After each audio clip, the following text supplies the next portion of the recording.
All right, ladies and gentlemen. So here's another question on Grizzly.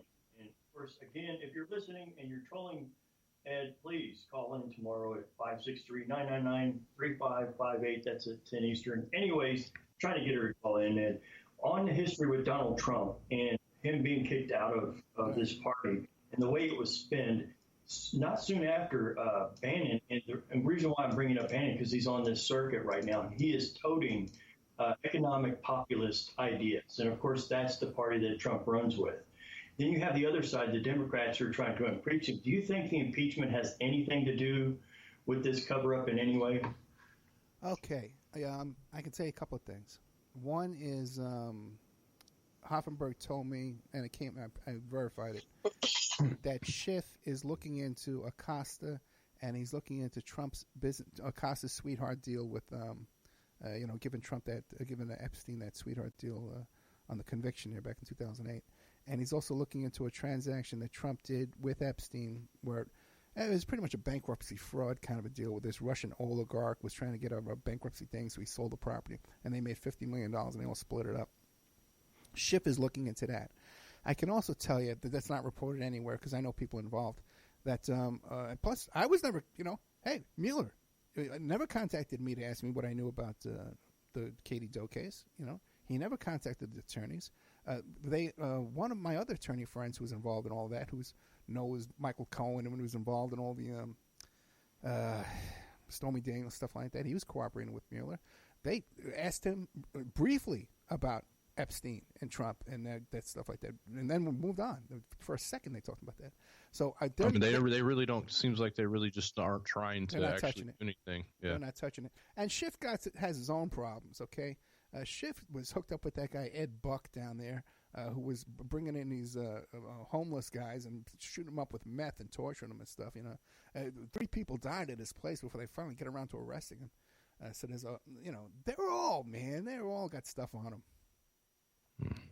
Not gonna, and plus with this stuff too, all is oil money too, all surrounding all this too. So you got blackmail, oil, and all these politicians are in the bag with these hearings and stuff.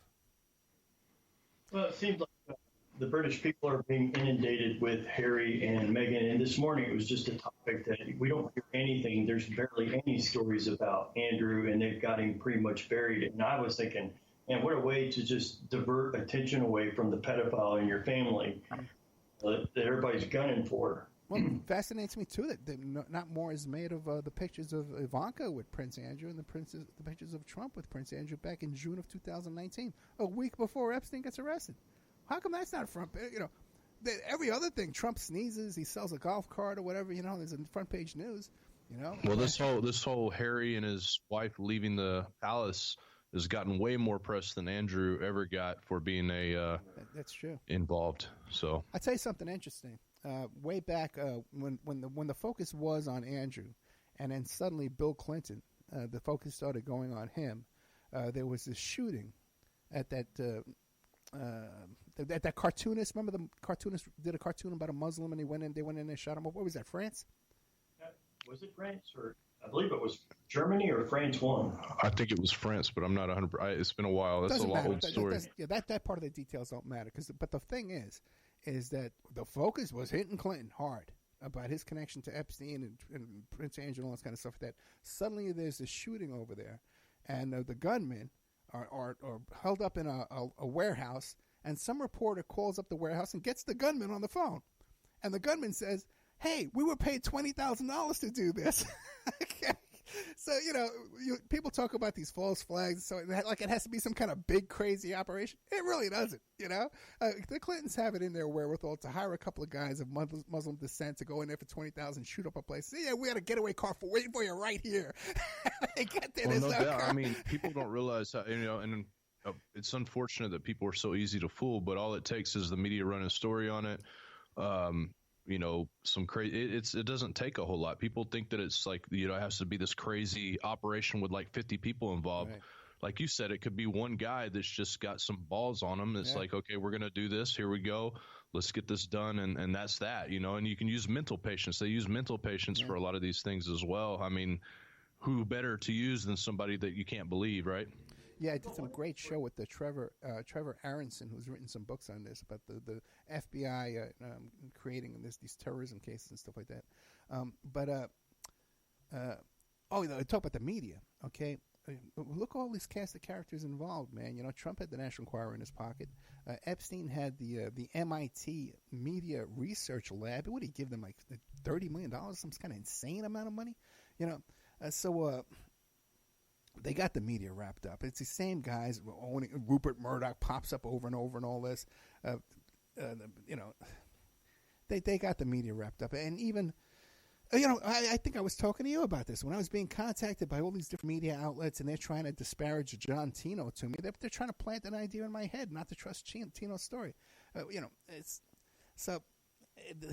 media there's a lot of operatives in there.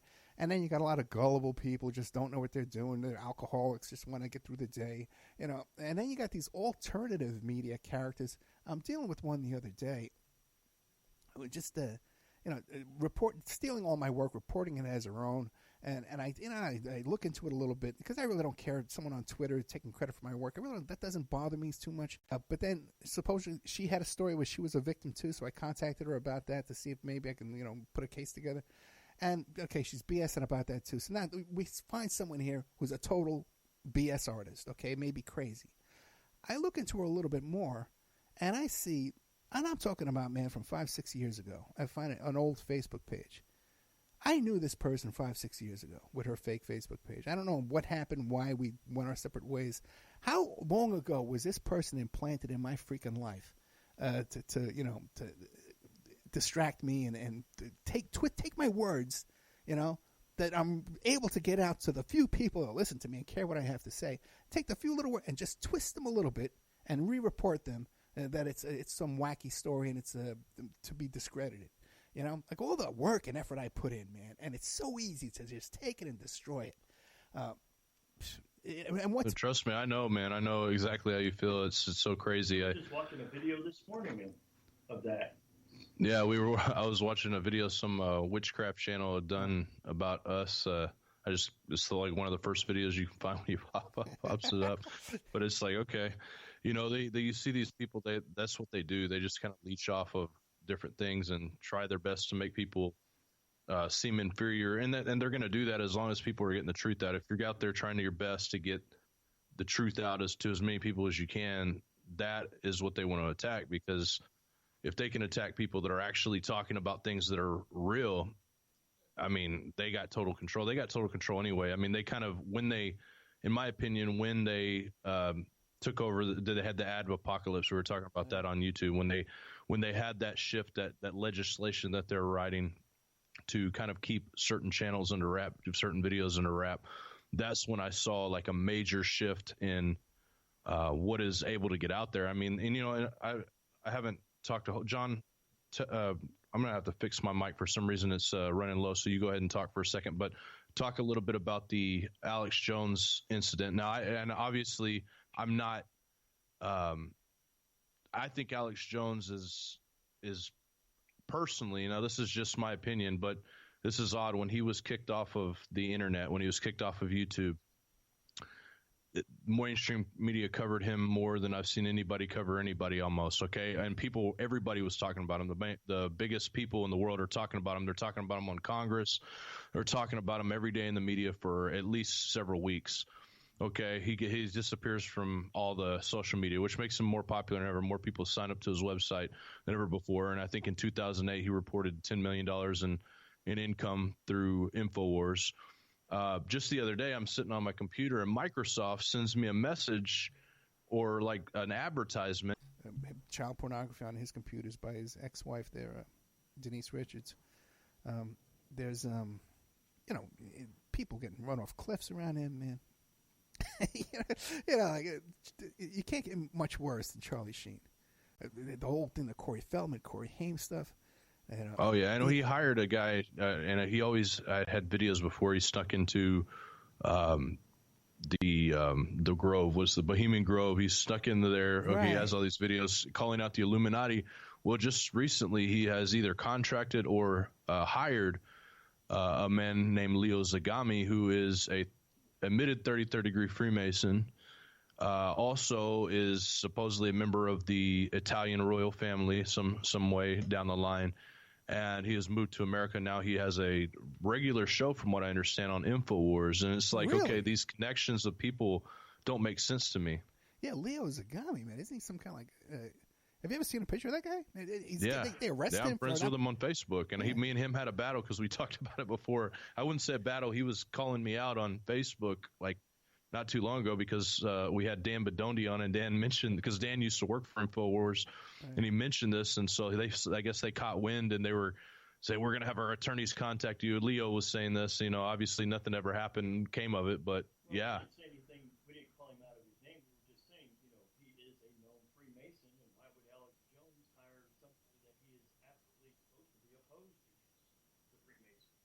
Well, also Jones came out in his divorce, his custody stuff, saying he's a performance artist.